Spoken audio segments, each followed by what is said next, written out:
ओम शांति। दुर्गा माँ, संतोषी माँ, पार्वती माँ, काली माँ, लक्ष्मी, सरस्वती, चारों तरफ देवियों का आह्वान, जागरण, व्रत, पवित्र जीवन, माहौल ही सात्विकता का है। क्योंकि नवरात्रि शुरू हो चुके हैं आज से। हम सब मिलकर कितनी प्यार से, श्रद्धा से, भावना से शक्तियों का आह्वान कर रहे हैं, जिनको हम कहते हैं शिव शक्ति। उनका आह्वान हो रहा है। लेकिन थोड़ा सा आज कुछ क्षण लेकर इस पे चिंतन करते हैं कि हम किसका आह्वान कर रहे हैं। उन्हें हम शक्ति भी कहते हैं, उन्हें हम माँ भी कहते हैं, उनको हम अस्त्र शस्त्रों के साथ दिखाते हैं और उनके ही चरणों में हम असुर भी दिखाते हैं। ये सब चीज़ हमें कौन से ज्ञान का अर्थ सिखाने की कोशिश कर रही है। देवी का चित्र और चरणों में असुर। तो क्या वो देवियां हिंसा करती थी? क्या उन्होंने असुरों की हिंसा की थी, या इसके पीछे कुछ भाव है? और जो शक्ति का आह्वान कर रहे हैं, कौन सी और कहाँ से उन शक्तियों को बुला रहे हैं? थोड़ा सा सोचते हैं। डिविनिटी, प्योरिटी, ये आत्मा का ओरिजिनल गुण है जो आज हम भूल चुके हैं। और क्योंकि हम अपनी डिविनिटी को भूल जाते हैं, तो हमारे अंदर के जो वाइसेस हैं, काम, क्रोध, लोभ, मोह, अहंकार, ये इमर्ज हो जाते हैं। डिविनिटी मर्ज हो जाती है, विकार इमर्ज हो जाते हैं। अब अगर किसी को इसको सिंबॉलिकली दिखाना है कि डिविनिटी ने वाइसेस के ऊपर ओवर पावर किया, प्योरिटी ने ईगो के ऊपर ओवर पावर किया, इसको पिक्टोरियली रिप्रेजेंट करो, इसको सिंबॉलिकली रिप्रेजेंट करो। तो विकारों को हम कैसे दिखाएंगे? जैसे कहीं दिखाना होता है कि स्मोकिंग इज नॉट अलाउड, कहीं दिखाना है कि डेंजर है, तो हम क्या करते हैं? वो स्कल ड्रॉ करते हैं, उस पर क्रॉस लगाते हैं।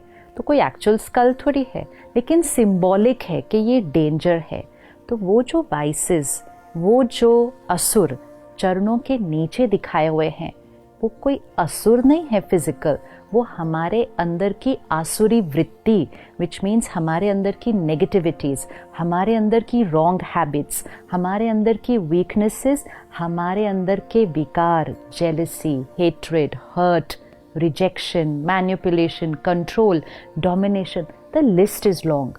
लेकिन क्योंकि हमने ध्यान नहीं रखा, हमने अपने अंदर के असुरों को जागृत करके रखा हुआ है।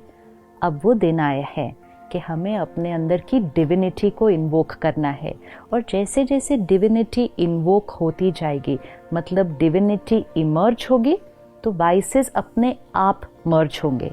वाइसेस इमर्ज होते हैं तो डिविनिटी अपने आप मर्ज हो जाती है, क्योंकि at one point of time एक ही क्वालिटी का संस्कार जागृत हो सकता है। तो देवियों का आह्वान करना मतलब इन्वोकिंग द डिविनिटी।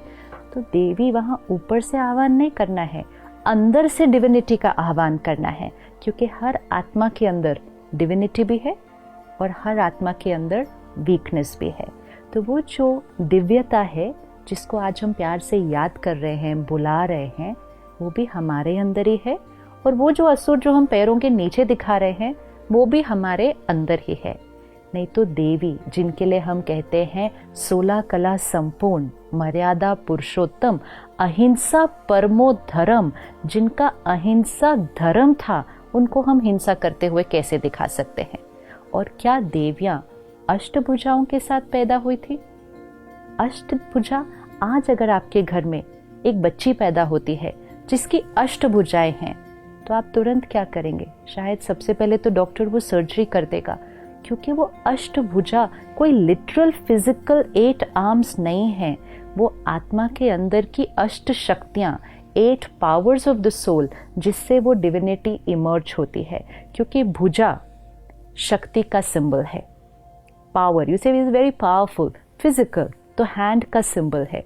और हर भुजा के अंदर एक एक शस्त्र है। शस्त्र नॉलेज का है। तो क्या भावार्थ है? ज्ञान के शस्त्र को लें, आत्मा अपने अंदर की शक्ति को यूज करे, और जब ज्ञान के शस्त्र से आत्मा शक्ति को जीवन में यूज करेगी तो डिविनिटी इमर्ज हो जाएगी, और जब डिविनिटी इमर्ज हो जाएगी विकार मर्ज हो जाएंगे। तो अष्टभुजाधारी अर्थात अष्ट शक्तियों वाली डिवाइन आत्मा, तो आज अपने साथ पुरुषार्थ करते हैं कि मुझ आत्मा की वो जो अष्ट शक्तियां हैं, सहन करने की शक्ति, सामना करने की शक्ति, परखने की शक्ति, निर्णय लेने की शक्ति, सहयोग देने की शक्ति, बहुत सारी शक्तियां हैं। और आज हम बहुत इजीली कह देते हैं मेरे अंदर तो शक्ति ही नहीं है, मेरे से तो सहन ही नहीं होता, मैं नहीं सबके साथ एडजस्ट कर सकती, और एडजस्ट करूँ तो कितना करूँ, मैं ही सबका एडजस्ट करूँ, मैं ही ये हमने कहते कहते क्या कर दिया, अपने अंदर की शक्तियों को कम कर दिया। तो ये 9 दिन शक्तियों का आह्वान करना है। और शक्तियों का आह्वान करने के लिए हम क्या करते हैं? सबसे पहले जागरण करते हैं।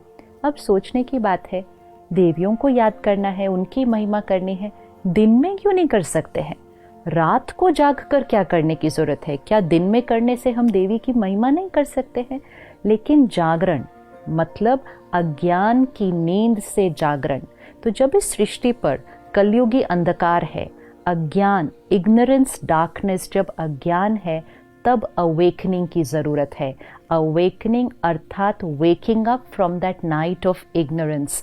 अवेकनिंग मतलब अज्ञान की नींद में सोए हुए हैं, उससे जागरण करो। तो रात को जागना है मतलब अज्ञान की नींद से जागना है। तो रात को जाग के डिविनिटी का आह्वान करना है। फिर हम ये 9 दिन व्रत करेंगे। अब क्या व्रत सिर्फ खाने पीने की चीज़ों का करना है? व्रत मतलब प्लेज, वाव लेना कि मुझ आत्मा ने ये करना है। लेकिन अब हम इस 9 दिनों में व्रत को थोड़ा और गहराई से लेते हैं कि सिर्फ खाने पीने का नहीं, साथ साथ व्रत लेते हैं कि हम 9 दिन गुस्सा नहीं करेंगे, हम शांत रहेंगे, हम 9 दिन पर चिंतन नहीं करेंगे, किसी के बारे में कोई गलत बात यहाँ से वहाँ फैलाएंगे नहीं, हम 9 दिन सुबह जल्दी उठकर ध्यान करेंगे, मेडिटेशन करेंगे, हम 9 दिन कोई गलत चीज़ ना खाएंगे न पिएंगे। व्रत तो बहुत सारे हैं करने के लिए, लेकिन व्रत लेना है क्योंकि व्रत करने से आत्मा की शक्ति बढ़ती है। Because we start living a life of discipline and discipline increases will power. तो एक हम जागरण करते हैं, दूसरा हम व्रत करते हैं, तीसरा सात्विक अन्न।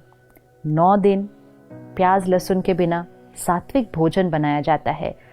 डिविनिटी एंड सात्विकता गोज टुगेदर। इसका मतलब अगर तामसिक भोजन खाएंगे तो डिविनिटी इमर्ज नहीं हो सकती है। तो सात्विक भोजन मतलब वेजिटेरियन विदाउट अनियन गार्लिक, लेकिन साथ साथ परमात्मा की याद में बना हुआ, बड़े सात्विक मन से बनाया हुआ खाना, सात्विक तरीके से कमाया हुआ धन पहले घर में आए, फिर सात्विक अन्न बने और सात्विक मन की स्थिति में बने, तब वो प्रसाद बनता है। तो सात्विक अन्न जब खाना शुरू कर ही रहे हैं तो साथ साथ ये भी सोच लीजिए कि सिर्फ 9 दिन क्यों? क्या डिवाइन लाइफ सिर्फ 9 दिन चाहिए? त्योहार आते हैं हमें जीवन जीने का तरीका सिखाने के लिए कि जो चीज़ हम 9 दिन करेंगे वो हम जीवन भर भी कर सकते हैं। लेकिन इस 9 दिन में ध्यान रखना कि प्रतिज्ञा सिर्फ यहाँ से नहीं करनी। कभी कभी मन में चलता रहता है, आज 5वां दिन हो गया, आज 6ठा दिन हो गया, कब ये 9 दिन पूरे होंगे, सब कर रहे हैं इसलिए मुझे भी करना पड़ता है। मजबूरी से नहीं, मजबूरी से आत्मा की ताकत कभी नहीं बढ़ेगी। प्रतिज्ञा से करना है कि जीवन में सात्विकता। फिर 9 दिन दिया जलाया जाता है, तो मिट्टी का दिया और वो लौ, इसका क्या सिग्निफिकेंस है कि मिट्टी का जो बॉडी शरीर का प्रतीक है और जो लौ है वो आत्मा का प्रतीक है।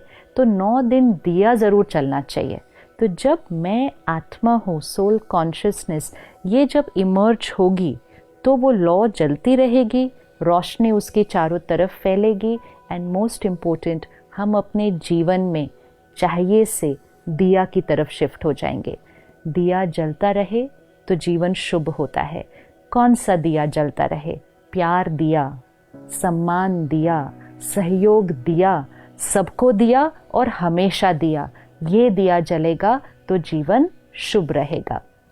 जागरण, सात्विकता, व्रत और दिया, जब ये सब हो गया तो रिश्ते बड़े प्यारे हो जाते हैं। एक दूसरे के साथ एडजस्ट करना, सहयोग देना, ये एक नेचुरल जीवन जीने का तरीका बन जाता है। तो वो जो रिश्तों में एडजस्टमेंट और उस एडजस्टमेंट से जो हार्मनी क्रिएट होती है, उसी का यादगार हम रास और गरबा करते हैं। रास को देखो, गरबा को देखो, कितना सुंदर डांस फॉर्म है। सभी के हाथ में 2-2 डंडे हैं। अब अगर एक के डंडे को देखकर दूसरे ने डंडा मारा और बहुत हार्मनी से चले तो वो एक ब्यूटीफुल फॉर्म ऑफ डांस हो जाता है।